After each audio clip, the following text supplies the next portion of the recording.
Hello everyone, welcome to my channel. Friends, चलिए start करते हैं होम साइंस का आज का टॉपिक।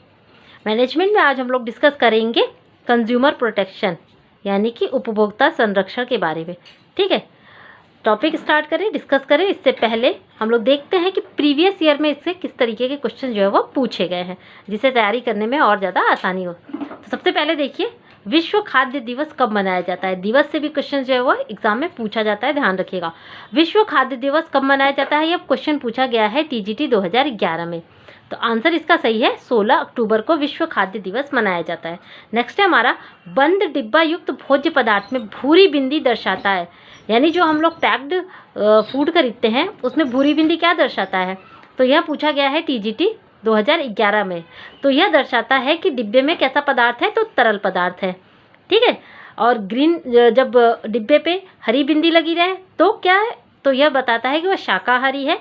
जब डिब्बे पे लाल बिंदी लगी रहे, ध्यान दीजिएगा, जब डिब्बे पे लाल बिंदी लगी रहती है तो इसका मतलब होता है कि वह भोज्य पदार्थ कैसा है, तो मांसाहारी है।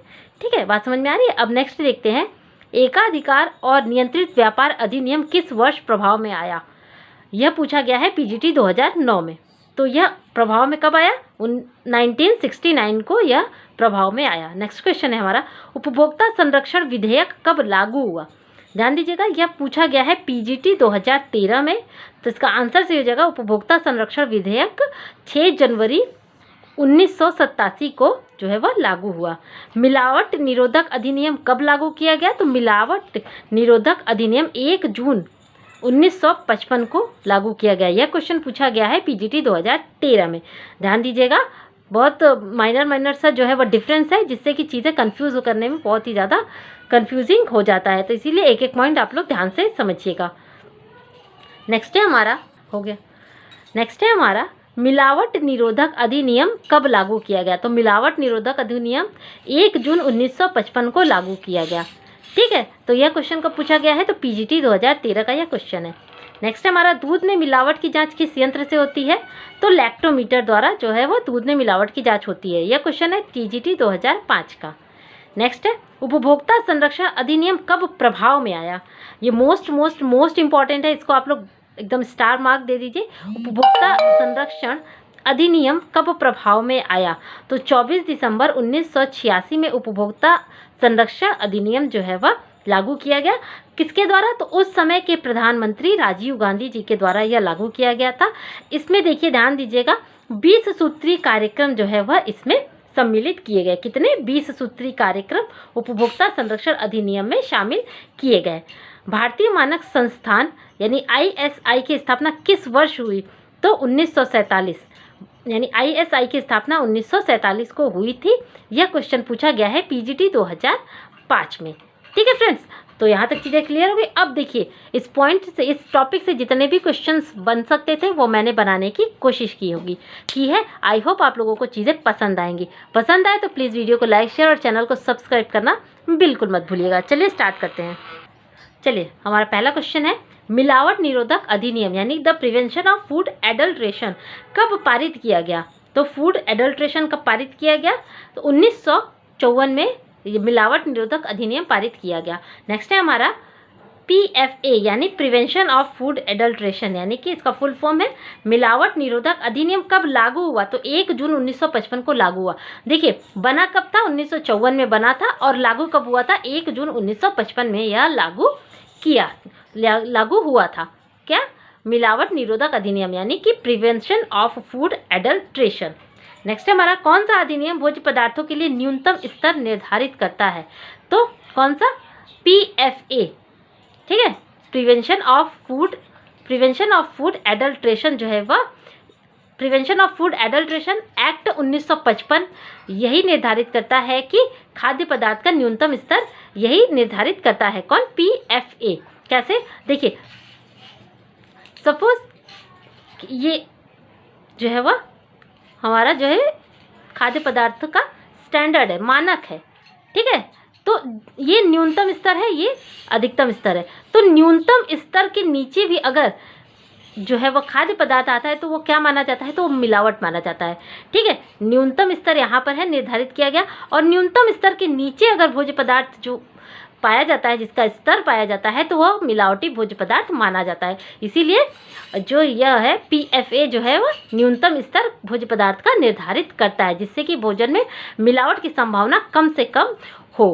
ठीक है, और जितना अच्छा रहेगा तो क्या होगा, वह और भी ऊपर कैटेगरी पे चलता जाएगा। लेकिन सबसे निम्न से भी निम्न में अगर आता है और उससे भी कमज़ोर, तो वह भोज्य पदार्थ मिलावटी माना जाता है। आई होप आप लोगों को बातें समझ में आ रही होंगी।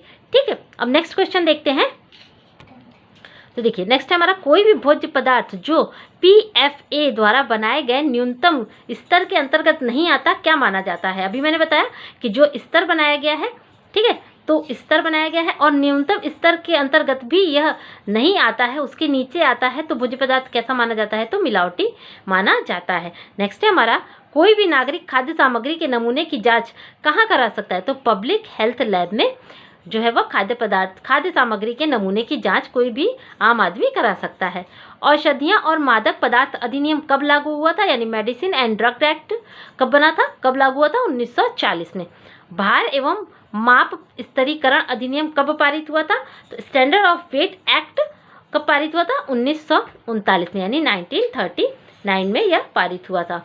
नेक्स्ट है हमारा, भारत में माप की मैट्रिक प्रणाली कब प्रारंभ की गई, तो माप की मैट्रिक प्रणाली कब प्रारंभ की गई, तो 1 अक्टूबर 1960 को माप की मैट्रिक प्रणाली जो है वह भारत में जो है वह प्रारंभ की गई। श्रेणीकरण और बाजार अधिनियम कब पारित हुआ, तो श्रेणीकरण यानी ग्रेडिंग एंड मार्केटिंग एक्ट कब बना, तो 1937 में। उपभोक्ता संरक्षण विधेयक कब लागू हुआ, तो कंज्यूमर प्रोटेक्शन लॉ, तो उपभोक्ता संरक्षण विधेयक कब लागू हुआ, 6 जनवरी 1987 को। किसके द्वारा लागू किया गया, तो राष्ट्रपति के द्वारा लागू किया गया। किस लिए लागू किया गया, उपभोक्ता के हितों की रक्षा करने के लिए उपभोक्ता संरक्षण विधेयक जो है वह 6 जनवरी 1987 को लागू किया गया। नेक्स्ट है हमारा, डिब्बा बंद वस्तु अधिनियम कब बना, यानी कि जो पैक्ड फूड होता है, कैंड फूड लॉ कब बना, 1970 में बना।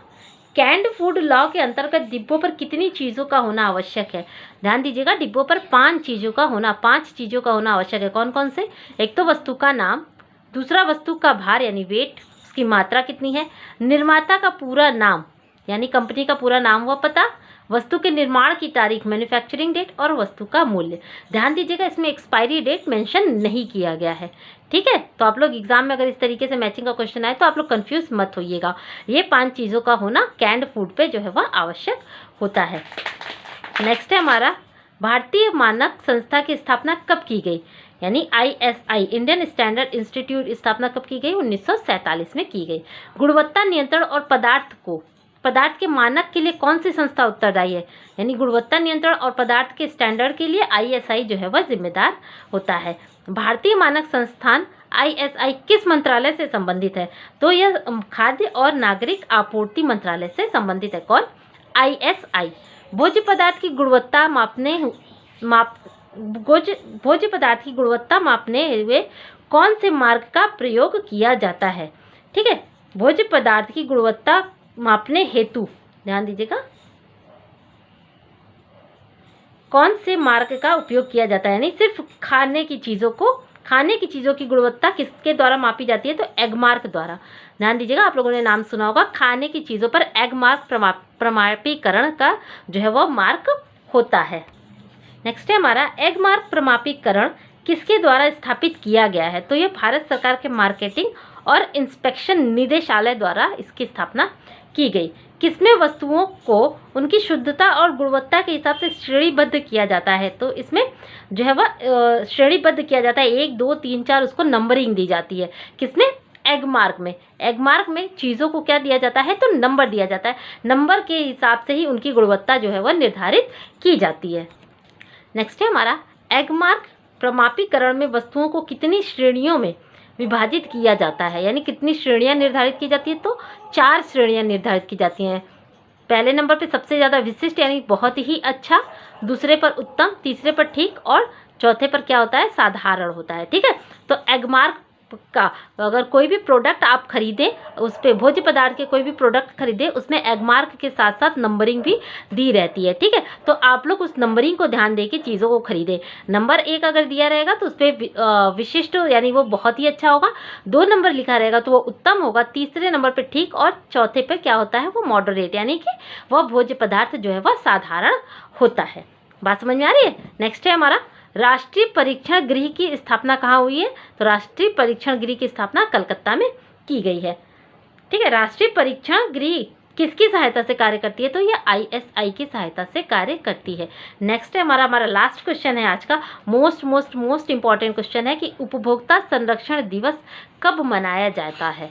तो उपभोक्ता संरक्षण दिवस मनाया जाता है 24 दिसंबर को। तो फ्रेंड्स ख़त्म करते हैं यहीं पे आज का सेशन। आई होप आप लोगों को चीज़ें पसंद आई होंगी। जितनी भी पॉसिबिलिटी बनी है क्वेश्चन की वो मैंने यहाँ पर जो है मेंशन करने की कोशिश की है। तो आप लोग वीडियो को फटाफट से लाइक, शेयर और चैनल को सब्सक्राइब कर लीजिए। इस वीडियो की PDF मैं टेलीग्राम पे छोड़ दूँगी और टेलीग्राम की लिंक मैं इस वीडियो के डिस्क्रिप्शन में डाल दूँगी। आप लोग वहाँ से टेलीग्राम चैनल ज्वाइन कर लीजिए और इसका PDF आराम से वहाँ से आप लोग ले सकते हैं। ठीक है फ्रेंड्स, तो चलिए फिर मिलते हैं अपने नेक्स्ट वीडियो में। तब तक के लिए थैंक यू।